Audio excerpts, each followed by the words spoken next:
아멘. 읽은 본문의 말씀을 중심으로 해서 현실 인식과 참 소망이라는 제목으로 하나님의 말씀을 함께 상고하고자 합니다. 스톡데일 패러독스라는 말이 있다고 합니다. 월남전에서 전설적인 인물이었던 짐 스톡데일 장군의 이름을 따서 온 용어인데요. 냉혹한 현실을 냉정하게 받아들이면서도 그래도 결과에 대해서는 믿음과 소망을 버리지 않는 그 이중성을 이야기할 때에 스톡데일 패러독스다라고 이야기를 합니다. 다시 말해서 현실을 제대로 직시하지 않고 그저 낙관적으로만 생각을 하는 것은 이 문제 해결에 결코 유익이 되지 않는다는 것입니다. 오히려 방해가 된다는 것입니다. 이 이야기가 왜 나왔는가 하면 월남전 당시에 해군 제독이었던 이 스톡데일 장군이 그만 포로로 잡혔습니다. 그리고 수용소에서 8년이나 포로로 참 힘든 시간을 지냈는데요. 아무래도 장군이다 보니까 기밀을 찾아내기 위해서 더 고문을 심하게 했던 것 같습니다. 고문만 20차례가 넘게 당하고 매일같이 지옥 같은 그런 삶을 살았다고 합니다. 그럼에도 불구하고 끝끝내 살아남아서 자유를 누리게 되었다라는 것입니다. 마냥 좋아지겠지, 탈출할 수 있을 거야, 자유를 얻을 수 있을 거야, 그렇게 생각한 것이 아니라 매일같이 겪는 그 힘들고 어려운 현실은 그 현실대로 냉정하게 인정을 하면서 그럼에도 불구하고 소망을 잃지 않았기 때문에 마침내 자유를 되찾을 수가 있었다는 것입니다. 우리 신앙생활에도 시사하는 바가 크지 않나 싶습니다. 마냥 믿으니까 하나님 좋게 해주실 테니까, 잘해 주실 테니까 잘 될 거야. 사실 그렇게만 생각하기에는 이 땅의 여건이 그렇게 녹록지 않습니다. 믿음을 지키기에는 결코 이 세상이 좋지 않습니다. 세상을 잘 보십시오. 선동이나 권모술수, 총이나 칼이 훨씬 더 효과적으로 보입니다. 대통령 선거, 정치인들 뽑을 때에 어떤 이야기들이 나오는지 보십시오.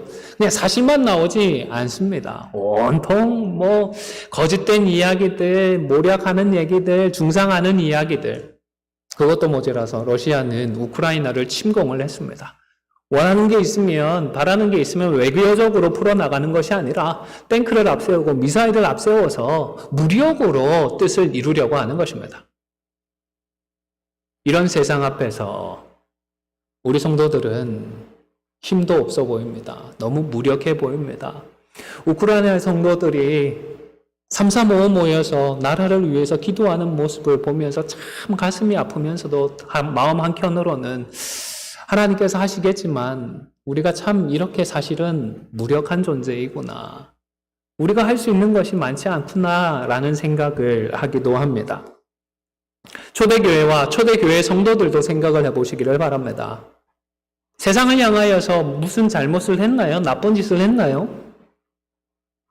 아무런 잘못을 한 것도 없습니다. 그런데 미움을 받았습니다. 핍박을 받고 박해를 받았습니다. 교회 지도자들은 그저 교회 리더였다라는 이유로 순교를 당했습니다. 이러한 이 땅의 현실은 있는 그대로 인정을 해야 하는 것입니다. 하지만 그럼에도 불구하고 영생의 소망을 잊지 말아야 합니다. 왜냐하면 우리에게 능력을 주시는 하나님이 계시기 때문인 줄로 믿습니다. 하나님의 약속의 말씀이 있기 때문에 우리는 소망 가운데로 나아갈 수 있는 것입니다. 혹시 선지자적 비관주의라는 표현을 들어보신 적이 있습니까? 자주 사용이 되는지는 잘 모르겠는데 아무리 발버둥을 쳐도 아무리 애를 써도 좀처럼 사람들이 변하지 않을 것 같습니다. 목숨을 바쳐가며 주신 사명을 아무리 감당을 해도 세상은, 그리고 세상의 사람들은 별로 달가워하지 않을 것 같습니다. 헛수고인 것 같고 해도 별 소용이 없을 것 같습니다. 그래서 비관적입니다. 이런 현실대로 인정을 하는 것입니다.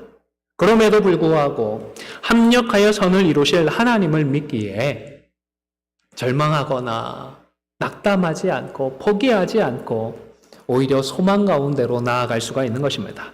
그래서 끝까지 우리에게 주신 하나님의 사명을 선지자적으로 감당을 하는 것입니다. 이 땅에서 공생애를 감당하셨던 예수님이 직면하고 있는 그 현실은 그대로 인정을 하셨습니다. 냉정한 차가운 그 현실을 그대로 받아들이셨던 것입니다. 태어났을 때부터 세상은 예수님을 대적했습니다. 헤롯이 아기 예수님을 죽이려고 했지 않습니까? 공생애 중에도 사람들은 증오심을 드러내고 적개심을 드러내었습니다. 그런 현실을 환영하고 환대해주는 현실이 아니라 미워하고 증오하는 현실을 마주했던 것입니다. 예수님은 이런 현실을 부정하지 않으셨습니다. 사람이 잘못되었다, 틀렸다. 하나님인 나를 이렇게 몰라줄 수가 있나? 나를 배척할 수가 있나? 부정하지 않았습니다. 그대로 인정하셨습니다. 그렇다고 해서 소망을 잃지도 않으셨습니다. 하늘의 소망을 품고 계셨던 것입니다. 오늘 본문이 예수님의 이러한 현실 인식과 소망에 대해서 잘 보여주고 있습니다. 31절은 곧 그때에 라는 표현으로 시작을 하고 있습니다. 앞선 22절에서 예수님께서 예루살렘 쪽으로 여행을 하고 계셨는데 갈릴리를 떠나서 유다 지역에 있는 예루살렘을 향해 가고 있을 때라는 것입니다. 그때에 일단의 바리새인들이 예수님을 찾아왔습니다. 그런데 이번에는 예수님과 대적하고 예수님께 따지고 비판하고 정죄하는 것이 아니라 헤롯 왕이 예수님을 죽이려고 하니까 빨리 여기서 떠나라 라는 말을 했습니다. 이때의 헤롯은 헤롯 안티파스입니다. 이 사람이 세례 요한을 죽였고요. 그리고 뒤에 가서는 예수님까지 죽이게 됩니다. 정말 몹쓸 인간입니다. 예수님도 이 헤롯 안티파스를 오늘 본문에서 뭐라고 부르셨죠? 짐승의 비유를 했는데 여우라고 말씀을 하셨습니다. 여우하면 어떤 이미지가 떠오르십니까? 우리말에도 호가호의라는 표현이 있죠. 여우가 호랑이의 위세를 등에 업고서 속인다라는 그런 의미인데요. 유대인들도 여우하면 이렇게 교활한 이미지를 떠올렸습니다. 오늘 본문에서도 예수님은 부정적으로 사용을 하고 있습니다. 교활한 헤롯 안티파스를 비판을 하셨던 것입니다.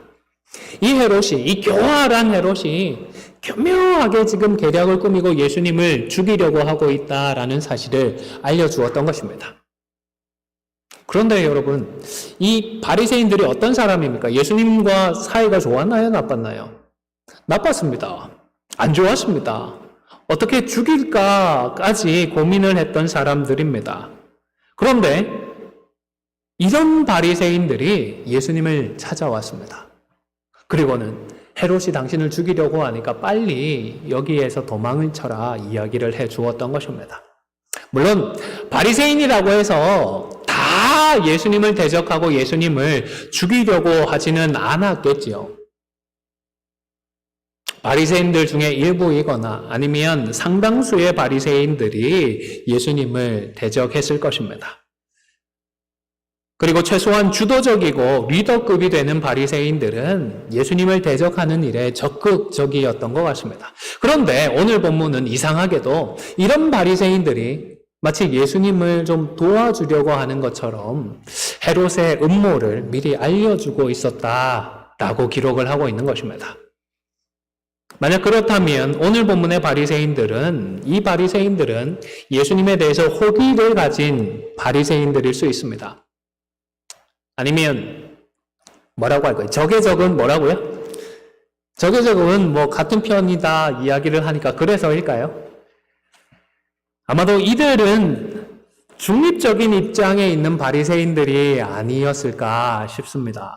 예수님 때문에 그들이 있는 갈릴리 지역이 그렇게 소란스러워지기를 원하지 않기 때문에 미리 예수님께 알려주고는 별다른 탈 없이 문제 없이 조용히 지나가기를 기대했겠죠. 하지만 적극적으로 악의를 가진 바리새인일 수도 있겠습니다. 예수님이 갈릴리 지역에 있는 것이 싫으니까 헤롯 왕의 계획을 얘기해 주어서 빨리 쫓아버리자. 죽이지는 않더라도 이곳을 떠나도록 해버리자라는 의도에서 슬쩍 이야기를 흘린 것일 수도 있겠습니다. 이 소식을 전해들은 예수님은 이 여우 같은 헤롯에게 말을 전하라고 하셨습니다. 그 내용은 오늘과 내일은 귀신을 쫓아내고 병을 고치고 제3일에는 어떻게 된다고요? 완전해진다라고 말씀을 하셨습니다. 어떤 의미일까요? 이 표현이 다소 좀 난해하게 느껴지는 것이 사실입니다. 헤롯 입장에서는 3일이 지나면 내가 사라져 줄 테니까 더는 신경 쓰지 마라. 그런 의미로 받아들였을 수도 있을 것 같고요. 오늘과 내일은 아마도 예수님께서 예루살렘에 도착할 때까지의 시간이 아닌가 싶습니다. 그래서 이 기간 동안에는 헤롯 네가 아무리 그런 계획을 꾸며봐야 내 털끝 하나 못 건드린다. 그런 의미인 것 같습니다. 아무리 네가 애를 써봐도 예수님을 해코지하지 못할 것임을 말씀해 주신 것입니다. 왜냐하면 하나님의 분명하신 뜻이 있기 때문입니다. 계획이 있기 때문입니다.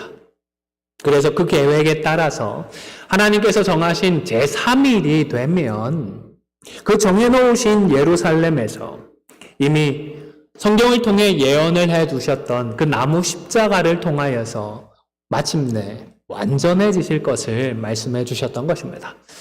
33절에는 그러나라고 번역이 되어 있는데요. 이 단어는 완전하여질 때까지는 그 누구도 예수님의 뜻을 방해할 수 없다라는 사실을 표현하기 위해 사용된 단어인 것 같습니다. 설령 여우 같은 헤롯 안티파스라고 하더라도 그럴 수가 없다는 것입니다. 왜냐하면 참된 선지자이신 예수님은 예루살렘 밖에서 죽는 것이 아니라 예루살렘에서 죽기로 되어 있기 때문이다 라고 말씀을 하셨습니다. 여러분, 그렇다면 예수님의 이 말씀은 모든 선지자들이 항상 예루살렘 안에서 죽기로 되어 있다라는 그런 뜻일까요? 좀 상징적인 의미로 받아들이시면 되겠습니다. 왜냐하면 엄밀히 말해서 예수님 어디서 돌아가셨죠? 어느 언덕이요? 골고다 언덕 위에서 돌아가셨습니다. 골고다 언덕, 우리 정강을 다녀오셨는데 예루살렘 성 안에 있나요? 밖에 있나요? 바깥에 있지 않습니까? 예수님도 예루살렘 성 밖에서 돌아가셨습니다. 그럼 예수님께서 잘못된 걸 말씀하셨나요? 상징적으로 이 표현을 사용하셨다라고 이해하는 것이 맞을 것 같습니다. 예루살렘은 예루살렘 성이 아니라 하나님의 뜻, 하나님의 계획을 상징하는 것입니다. 하나님의 택함을 받아서 사역 중에 있는 선지자는 설령 죽는다고 하더라도 하나님의 뜻 안에서, 하나님의 그 계획 안에서 그렇게 될 것임을 말씀을 하시는 것입니다. 그렇기 때문에 예루살렘에서의 때가 차기 전인 오늘과 내일과 모레는 결코 내가 어떤 도전이 있고 어떤 계획이 펼쳐진다 하더라도 죽지 않는다라는 사실을 한 번 더 분명하게 말씀을 하신 것입니다. 이어서 34절에서는 예루살렘을 향하여 안타까워하는 마음을 드러내셨습니다. 안전하게 품어보려고 하는 어미 닭의 그 마음도 모르고 그 품을 벗어나려고 안간힘을 쓰는 햇병아리 마냥 그들을 위해서 하나님께서 보내어주신 선지자와 파송되어졌던 자들을 거부하고 심지어 살해하고 있는 예루살렘에 있는 유력한 유대인들의 멸망을 안타까워하신 것입니다. 하나님의 그 계획을 알고 그 현실을 그대로 인정하셨던 것입니다. 아니야, 예루살렘이 절대 망할 리가 없어. 하나님께서 예루살렘이 멸망하도록 그냥 내버려 두실 리가 없어. 그런 것이 아니라 예루살렘과 유대인들은 황폐하여 버림받을 것임을 분명하게 인정하셨던 것입니다. 그리고 재림 때까지 예수님을 다시 보지 못하게 될 것임도 말씀을 하셨습니다. 물론 주의 이름으로 오시는 이를 찬송하리로라 라는 이 표현이 예루살렘에 입성할 때 사람들이 예수님을 향해 환호했던 내용과 비슷한 것은 사실입니다. 하지만 차분하게 정확하게 대조를 해보면 이 표현은 아니었습니다. 예루살렘 때에는 우리를 구원하소서라는 뜻의 호산나가 모두 포함이 되어 있습니다. 하지만 지금 예수님의 이 말씀에는 그 내용이 빠져 있습니다. 무엇보다 예루살렘에 입성할 때에 예수님을 환호하고 환영했던 사람들은 예루살렘 안에 있던 사람들인가요? 예루살렘에 살고 있던 유력한 사람들이었나요? 아니었습니다. 요한복음 12장을 나중에 한번 찾아보시기를 바랍니다.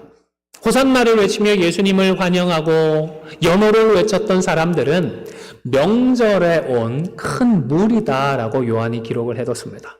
예루살렘이 아니고 예루살렘 밖에 있던 다른 나라에 있던 사람들이 명절을 지키기 위해 왔는데 그 사람들이 예수님을 맞이했던 것입니다.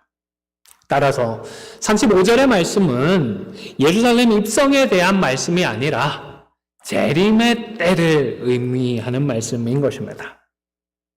이처럼 오늘 본문은 예수님께서 현실은 냉정하게 인정하시되 그 현실 때문에 낙담하거나 절망하지 말고 우리 하나님의 뜻을 붙들고 현실이 그러함에도 불구하고 이 소망의 끈을 놓지 않도록 그럼에도 불구하고 천국을 소망하며 하나님의 뜻과 계획을 향해 나아가는 그런 중심을 분명하게 보여주시는 것입니다. 사랑하는 성도 여러분, 우리가 마주하고 있는 우리의 현실은 정직하게 인정할 수 있기를 바랍니다. 부정하지 마십시오. 아니다라고 고개 젓지 마십시오. 그럼에도 불구하고 우리에게는 하나님이 계시고 하나님의 뜻이 있습니다. 그렇기 때문에 소망 가운데로 나아갈 수가 있는 것입니다. 자, 그렇다면 우리의 현실, 우리 안디옥의 현실은 어떻습니까? 전에도 말씀을 들었지만 여러분의 마음은 몇 살이시죠? 여전히 이팔 청춘이시지 않습니까? 이 마음은 천국 갈 때까지 소중하게 지켜갈 수 있기를 바랍니다. 마음은 절대로 뒷방 늙은이가 되지 마시기를 주님의 이름으로 축원을 드립니다. 다만 우리의 몸의 힘이 떨어지고 약해진 것은 인정해야 합니다. 이전처럼 새벽 기도에도 교회 와서 하고 싶지만 운전이 어려우시잖아요. 저도 10분 이해합니다. 무리하지 마십시오. 혹여나 어두운 길에 운전을 하다가 사고라도 나면 오히려 은혜가 되지 않을 줄로 압니다. 무리하지 마십시오. 그런 현실은 우리가 인정해야 합니다. 나이가 들면 몸이 약하게 되도록 하나님께서 창조해 놓으셨습니다. 열심을 내도 금방 힘에 부치고요. 빨리 지칩니다. 젊었을 때는 아무리 힘을 써도 젊은 사람이 왜 힘을 그것밖에 못 쓰냐 이런 얘기만 들었는데 이제는 아무리 내가 힘이 좋아도 무리하지 마세요. 혹 다칠까 봐 걱정됩니다. 이런 몸 조심하십시오. 이런 얘기를 듣지 않습니까? 이런 게 좋고 나쁘다 이런 이야기를 하는 것이 아닙니다. 창조 질서는 우리가 인정을 하고 순복을 해야 하는 것입니다. 그러나 육신의 힘이 떨어졌다고 해서 영생의 소망을 놓지는 마십시오. 오히려 더 천국을 소망하며 나아갈 수 있기를 바랍니다. 우리의 현실은 정직하게 인정을 하고 대신에 천국 소망 가운데로 이제 나아가는 것입니다. 여러분, 나이가 들면 왜 능력이 젊을 때보다 떨어지게 될까요? 왜 힘이 떨어지게 될까요? 이유는 다양할 수 있습니다만은 그 중에 하나 제가 추측하는 것은 아마도 우리의 힘이 약해지고 능력이 줄어드는 것을 보면서 이제는 더 천국을 소망하고 이제는 하나님께서 주실 힘과 능력을 더 의지하라고 우리에게 이런 과정을 예비해 두신 것이 아닌가 싶습니다. 이 땅이 아니라 이 땅에서 잘되고 성공하는 것이 아니라 슬픔도 눈물도 없을 그 천국을 절실하게 소망하면서 이 영생의 소망을 가지고서 주님을 만날 그날을 잘 준비하라는 우리 하나님의 뜻이 있는 줄로 압니다. 뿐만 아니라 이런 현실에도 불구하고 하나님 한 번만 더 기회를 주십시오. 기도할 수 있기를 바랍니다. 한 번만 더 하나님 기회를 주십시오. 이 말은 제 말은 아니고요. 신방을 갔을 때 한 권사님께서 요즘 그렇게 기도하신다고 하세요. 하나님 우리 안디옥에 한 번만 더 기회를 주십시오. 저는 사실 이전까지는 하나님 우리를 새롭게 해주십시오. 새로운 기회를 주십시오. 새로운 은혜를 주십시오 했는데요. 권사님의 그 말씀을 듣고 나니까 내 마음에 절박함이 부족했구나 싶었습니다. 하나님 마지막으로 딱 한 번의 기회만 더 우리 안기 오게 해주십시오. 그렇게 기도를 하신다는 것입니다. 제 마음에 큰 울림으로 다가왔습니다. 그렇습니다, 여러분. 우리가 평균 연령이 높습니다. 힘도 많이 떨어졌습니다. 하지만 능치 못함이 없으신 하나님께서 다시 한번 우리에게 기회를 주시면 나이가 들었어도 힘이 없어도 우리 또한 능치 못함이 없을 줄로 믿습니다. 여러분, 모세가 몇 살의 부름을 받았죠? 잘 아시잖아요. 80세였습니다. 모세만 그랬나요? 여호수아는 몇 살부터 이스라엘을 이끌고 그것도 정복 전쟁을 벌였죠? 93세부터 16년간이나 이스라엘을 이끌며 가나안 땅을 차지했습니다. 갈렙은요? 갈렙은 이 산지를 내게 주셔서 몇 살의 이야기를 하고 실제로 그 산지를 취했나요? 85세였습니다. 우리의 힘, 우리의 능력이 핵심이 아닙니다. 하나님의 은혜가 핵심이고 하나님께서 주시는 기회가 있다라고 하면 이 우리 육신의 한계를 초월해서 우리의 제한을 극복해서 우리는 얼마든지 하나님의 뜻을 이루어 갈 수가 있는 것입니다. 우리 안디옥의 현실을 정직하게 바라보실 수 있기를 바랍니다. 하나님은 무려 40년간이나 우리와 함께 해주셨습니다. 미국 우리 한인 이민교회 중에서 이런 교회가 몇 교회나 될까요? 이런 교회가 별로 없습니다. 이 기간 동안에 하나님은 우리를 포기하지 않고 끝까지 지금까지 지켜주고 계십니다. 얼마나 감사합니까? 얼마나 놀라운 은혜입니까? 하지만 그럼에도 불구하고 과거를 비추어 보면 우리의 전성기는 이미 지나가 버린 것이 아닌가, 과거에 있는 것이 아닌가 하는 생각이 들기도 합니다. 솔직히 젊고 힘이 있는 사람들이 많이 없습니다. 이민교회가 전반적으로 고령화되고 있다고는 하지만 우리 안디옥은 유독 그 속도가 좀 빠르게 진행이 되었습니다. 하지만 다른 교회들을 보면 아직도 40대, 50대 성도들이 꽤 많이 있습니다.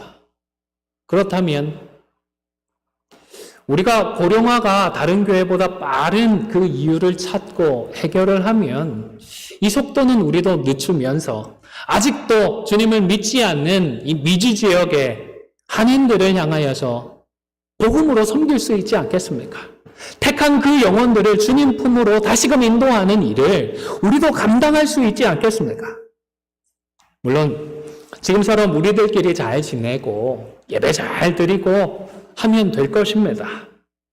하지만 그럼에도 불구하고 우리가 복음을 전하지 않고 영혼을 추수하지 못하는 교회로 있는다라면 하나님께 칭찬을 받고 또 정상적으로 건강한 교회라고 볼 수는 없을 것입니다. 베드로가 변화산상에서 주님께 여기가 좋사오니 초막셋을 짓게 해달라고 간청을 했습니다. 그때 예수님께서 뭐라고 대답하셨죠? 예수님 아무 말도 안 하셨습니다. 대신에 하늘에서 아버지 하나님께서 직접 말씀을 하셨습니다. 뭐라고 하셨죠? 지어라 말라 말씀하지 않으시고요. 이는 내 사랑하는 아들이니 어떻게 하라고요? 그의 말을 들으라고 하셨습니다. 여러분, 우리끼리 지내는 것이 아무리 좋더라도요, 우리끼리 있는 것을 잘 지내기 위해서 무언가를 하기보다는 하나님께서 사랑하시는 우리 주님의 말씀을 듣고 그 주님의 말씀을 행할 수 있는 저와 여러분이 되시기를 주님의 이름으로 축원을 드립니다. 저와 여러분을 향한 우리 예수님의 말씀은 무엇이 있습니까? 가장 중요한 두 가지는 먼저는 우리가 제자가 되어서 제자를 삼는 것이고 다른 또 하나는 증인이 되는 것입니다. 증인의 삶을 살아가는 것입니다. 자주 지금까지 말씀을 드렸고 아마도 앞으로도 기회가 될 때마다 계속해서 말씀을 드릴 것입니다. 그만큼 중요하기 때문입니다. 물론 말씀을 기억하고 말씀대로 산다고 해서 막연하게 잘 될 것이다, 낙관하는 것은 결코 지혜롭지 않습니다. 무조건 복받고 무조건 잘 될 것이다. 그렇지 않습니다. 우리가 과거의 실수를 돌이키고 힘을 모아서 더 열심히 하더라도 우리의 숫자는 더 줄어들 수도 있습니다. 서두에 언급했던 그 스톡데일 장군과 짐 콜린스라는 사람이 대화를 나누었습니다. 일종의 인터뷰를 했던 셈인데요. 스톡데일에게 이 짐 콜린스가 그 지옥과도 같았던 포로 수용소의 절망적인 현실을 어떻게 이겨내었습니까? 질문을 했습니다. 그랬더니 스톡데일이 크리스천이었던 그는 자신의 인생의 결과에 대한 믿음을 잃어버린 적이 없었기 때문이다. 그래서 포로 수용소에서도 풀려날 수 있을 것이다 라는 희망을 끝까지 잃지 않았기 때문이다 라고 답을 했다고 합니다. 아마도 감옥에 갇혔던 베드로나 순교의 길도 마다하지 않았던 다른 사도들처럼 이분 역시 영생을 소망했기 때문일 것입니다. 이어서 짐 콜린스는 포로 수용소에 많은 포로들이 있었는데 당신처럼 끝까지 버티지 못하고 많은 사람들이 그곳에서 그냥 목숨을 잃고 말았는데 그 사람들은 그러면 왜 그랬던 것 같으냐 물었습니다. 대답이 좀 특이합니다. 제가 볼 때에는. 포로 생활을 견디지 못하고 일찍 죽었던 사람들 중에 많은 사람들은 그들이 낙관주의자라서 그랬다라고 분석을 했습니다. 여러분, 희망을 잃지 않는 것과 낙관하는 것, 이게 다른가요? 차이점이 무엇일까요? 용어를 정의함에 있어서는 다를 수가 있다 싶습니다만은 이분은 낙관적이라는 말은 그저 막연하게 좋게만 생각하는 것이다 라고 했다고 합니다. 아무것도 하지 않으면서 그래도 포로에서 풀려날 수 있을 거야. 이번 부활절에는 풀려날 수 있을 거야. 그것도 안 되니까 다음번 성탄절에는 풀려날 수 있을 거야. 그렇게만 생각을 했다는 것입니다. 하지만 소망을 가진 사람은 이런 막연한 기대만으로 시간을 허비하지 않습니다. 포로 수용소라고 하는 현실이 절망스럽습니다. 너무 고통스럽습니다. 하지만 하나님께서 역사해 주실 것을 믿고 그 현실을 극복할 수 있는 훈련을 했다는 것입니다. 포로 생활에서 버틸 수 있는 체질을 만들어 갔다라는 것입니다. 여러분, 예수님도 이 땅에 사람으로 오셨습니다. 하나님이신데 사람들이 알아보지 못했습니다. 이해하지 못했습니다. 어쭈 내가 하나님이다. 아무도 나를 몰라주네.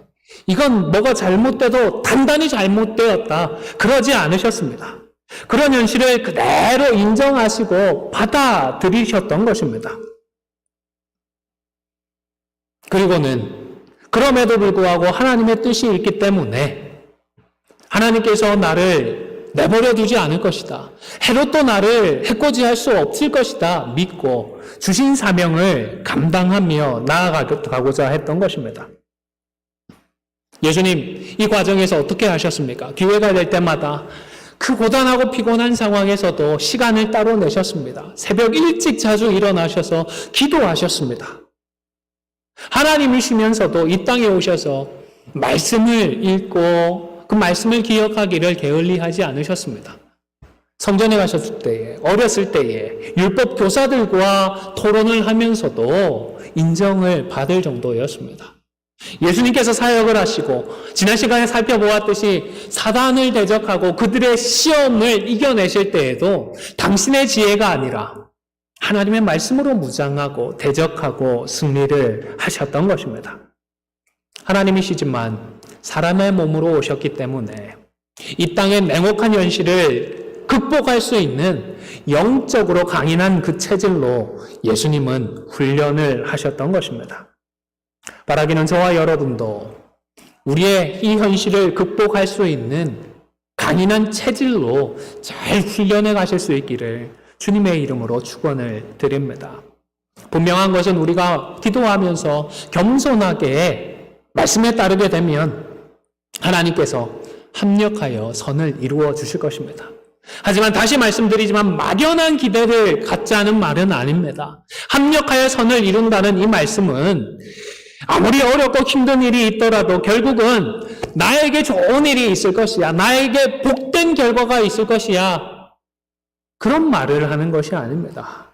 우리가 핵심이 아니라 하나님이 핵심입니다. 하나님께서 하신다라는 것입니다. 그렇기 때문에 우리 개인적으로는 믿음으로 잘 살아왔지만 힘든 일이 이어질 수도 있습니다. 내가 주를 위해서 헌신하고 이렇게까지 수고를 했는데 하나님 왜 저한테 이런 일을 허락해 주십니까? 그런 일도 얼마든지 맞이할 수 있습니다. 초대교회에서 참으로 인정받았던 집사 스데반은 어떤 일을 겪었습니까? 그만 순교하고 말았습니다. 여러분, 스데반이 아브라함이나 야곱과 비교해 볼 때에 믿음이 부족했을까요? 예수님을 만난 이후의 삶만 놓고 보자면 아브라함이나 야곱보다 훨씬 더 좋은 믿음을 보여주었다라고 저는 생각을 합니다. 그럼에도 불구하고 스데반은 아브라함이나 야곱과 같은 거부가 되지도 않았고 민족의 조상이 되지도 않았습니다. 오히려 허무하게 순교하고 말았던 것입니다. 하지만 천국에서는 어떨까요? 아브라함이 더 빛날까요? 스데반이 더 빛날까요? 적어도 함께 해같이 빛나고 있지 않겠습니까? 여러분, 합력하여 선을 이루시는 것은 하나님께서 하나님의 완전하신 뜻과 계획을 성취하신다라는 그런 의미입니다. 그래서 개인의 인생을 초월해서 인류의 역사를 초월해서 하나님의 선을 이루신다라는 의미입니다. 예수님의 경우도 생각해 보십시오. 예수님의 공생애가 복되지만은 않았습니다. 머리 둘 것도 없을 때가 많았고요. 피곤에 찌들어 계셨습니다. 대적자들의 핍박과 공격을 받기도 했습니다. 여우 같은 그 헤롯의 계략 때문에 결국은 십자가에서 희생되고 말았습니다. 물론 귀신도 쫓아내고 병도 고치셨습니다. 하지만 결국은 십자가에 못 박히고 말았던 것입니다. 그래서 예수님이 실패하신 것입니까? 예수님께서 저주를 받고 망하고 만 것입니까? 아니지 않습니까? 승리하셨습니다. 왜냐하면 하나님께서 이 모든 것들까지 합력하여서 선을 이루어 주셨기 때문입니다. 하나님의 능력으로 사흘 만에 부활시키시고 죄와 사망의 권세를 깨뜨려 주셨습니다. 사랑하는 성도 여러분, 우리의 현실을 우리 주님처럼 냉정하게 바라보시고 인정할 것들은 인정할 수 있기를 바랍니다. 그러나 낙담하고 포기하지 마십시오. 또한 막연하게 낙관하지도 마십시오. 말씀과 기도로 우리의 영적인 체질을 훈련시키시고 변화시켜 갈 수 있기를 바랍니다. 말씀과 기도로 하나님의 계획하신 그 선한 뜻을 발견하고 그 뜻 가운데에서 소망 가운데로 나아갈 수 있기를 바랍니다. 쉽지 않은 현실이고 녹록지 않은 오늘이지만 그럼에도 불구하고 당신의 완전하신 뜻과 계획을 완벽하게 성취하시는 우리 하나님을 믿고 의지하는 저와 여러분이 다 되시기를 주님의 이름으로 축원을 드립니다. 잠시 기도하겠습니다.